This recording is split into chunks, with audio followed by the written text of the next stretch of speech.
정부가 의대 정원 확대 계획을 발표했습니다. 그 이유는 지역 의료와 필수 의료 공백으로 환자들이 제때 치료받지 못하는 일이 발생하고 있고 급속도로 진행되는 고령화로 인한 의료 수요 급증에도 대비해야 한다는 것입니다. 아울러 우리나라는 2021년 기준 인구 1000명당 의사 수가 2.6명으로 OECD 평균에 미치지 못하고 최근 OECD 국가가 의대 정원을 크게 늘리고 있는 추세를 감안하면 그 격차가 더 커질 것이라는 설명도 덧붙입니다. 반면 대부분의 의사들과 의대생들은 정원 확대에 반대하고 있습니다. 그 이유는 교육자원 부족으로 교육의 질이 하락하고 그에 따라 의료의 질이 저하되고 지역 의료와 필수 의료 공백은 의사 수가 아닌 시스템의 문제로 발생하는 것이며 의사 수 증가는 의료 수요 증가로 이어져 건강보험의 재정이 악화된다는 것입니다. 아울러 우리나라는 출산율이 낮아서 의대 정원을 그대로 두더라도 앞으로 인구당 의사 수는 더 늘어날 수밖에 없다는 설명도 덧붙입니다. 정부가 정원 확대를 강행하려 하자 의사들은 집단행동으로 맞서고 있습니다. 전국적으로 수련이 전공의들의 집단 사직원 제출과 의대 학생들의 동맹 휴학 결의가 이어지고 있는 것입니다. 의사들의 집단행동이 이기적으로 보일 수도 있습니다. 하지만 사정을 알고 보면 어쩌면 당연한 반응이라고 생각될 수도 있습니다. 의사가 되려면 치열한 경쟁을 통과해서 의대에 합격해야 하고 그 이후에도 긴 시간 동안 많은 노력을 투자해야 합니다. 대학에서 예과 2년, 본과 4년을 마치고 국가고시에 합격하면 일반의가 됩니다. 전문의가 되려면 여기에 수련이 1년, 전공의 3, 4년을 거쳐야 하고 각 단계마다 시험을 통과해야 합니다. 오죽하면 의사는 죽어라 공부해야 하고 죽어라 일해야 하며 죽어라 시험을 쳐야 될 수 있다는 말도 있습니다. 이렇듯 많은 시간과 노력을 투자해야 하니 그에 대한 적정한 보상을 기대하는 것은 인지상정입니다. 적정한 보상이 없다면 누구도 그만한 시간과 노력을 투자하지 않을 것입니다. 그런데 의대 정원이 확대된다면 그만큼 의사 수가 늘어나고 공급 경쟁이 치열해져서 보상 수준이 낮아질 것이 뻔한 일입니다. 이것이 유독 의대 정원 조정에 이렇게 갈등이 생기는 실질적인 이유라고 할 수 있습니다. 그런데 이상합니다.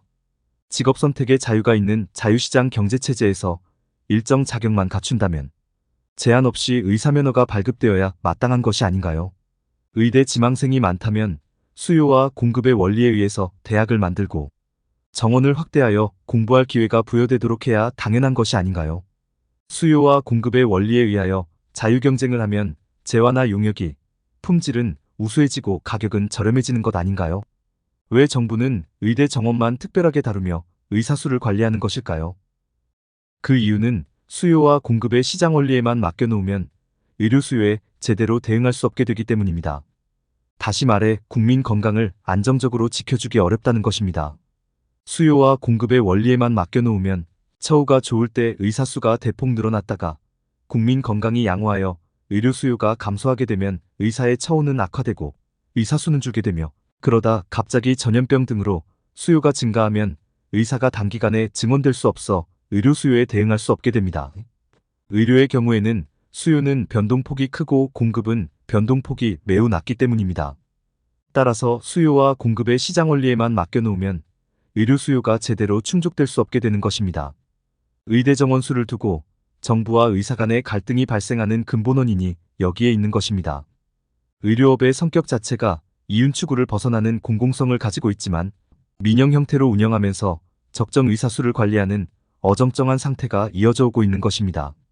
그렇다면 과연 이 문제를 어떻게 해야 해결할 수 있을까요?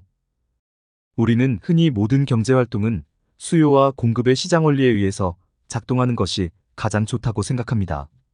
그것이 자유시장 경제의 작동 원리이고 그 우수성은 역사가 증명하고 있기 때문입니다.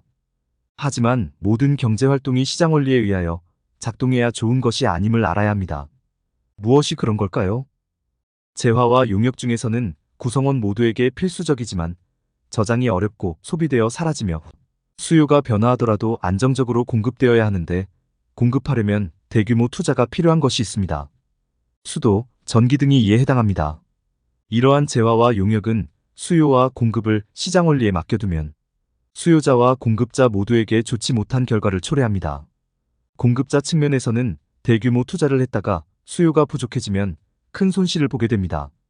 수요자 측면에서는 높은 가격과 불안정한 공급 여건에 놓이게 됩니다.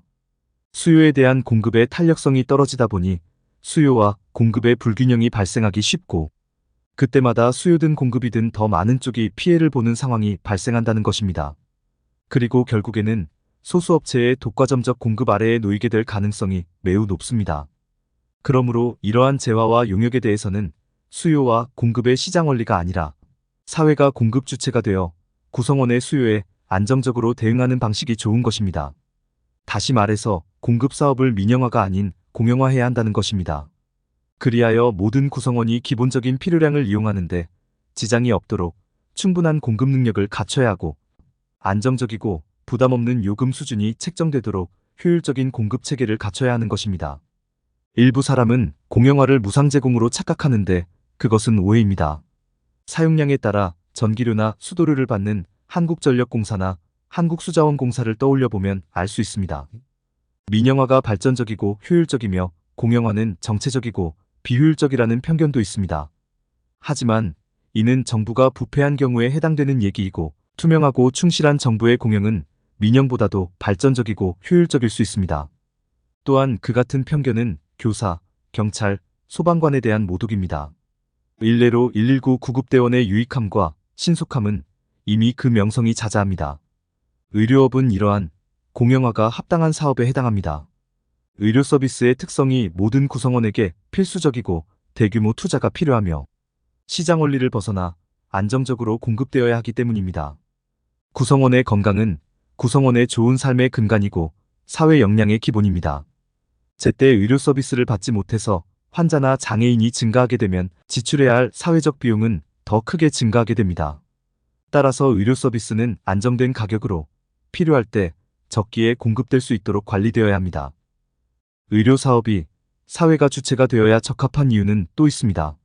의료 사업을 이윤 추구를 기반으로 하는 민간 사업으로 할 경우 이윤 추구와 구성원 건강이라는 두 목적이 서로 충돌하는 상황이 발생할 수 있습니다. 건강을 회복해줘야 할 환자를 동시에 이윤을 창출해줄 고객으로 대하게 되는 것입니다. 즉, 이윤을 창출하려면 환자가 많아야 하고 환자가 자주 오도록 해야 하며, 구성원이 건강하여 환자가 적으면 사업을 접어야 하는 모순이 생깁니다. 이에 따라 과잉진료, 지방회피, 저수익 과목회피 현상이 발생하게 되는 것입니다. 이러한 모순에서 벗어나 안정적으로 구성원 건강에 집중할 수 있도록 의료사업은 사회가 직접 운영하는 것이 적합한 것입니다. 의료업이 공영화된다면 정부가 의대 정원 확대를 추진하는 목적인 지역의료와 필수의료 공백 문제도 용이하게 해결될 수 있다는 것입니다. 이상으로 살펴본 바와 같이 의대 정원 갈등은 공영화되어야 할 사업이 민영화되어 운영되다 보니 발생하는 문제입니다. 공공성이 높은 의료업을 민영의 형태로 운영하기 때문에 전문의가 부족한 진료 과목도 생기고 의사가 부족한 지역도 생기며 의사수 증원에 갈등이 생기는 것입니다. 더 많은 의사 지망생들이 희망을 이룰 수 있고 더 많은 환자들이 좋은 의료 서비스를 받을 수 있다면 그 길을 마다할 이유가 없습니다. 단, 의사들이 안정적으로 처우를 받을 수 있는 환경만 마련된다면 말입니다. 그 방법이 바로 의료업을 공영화하는 것입니다.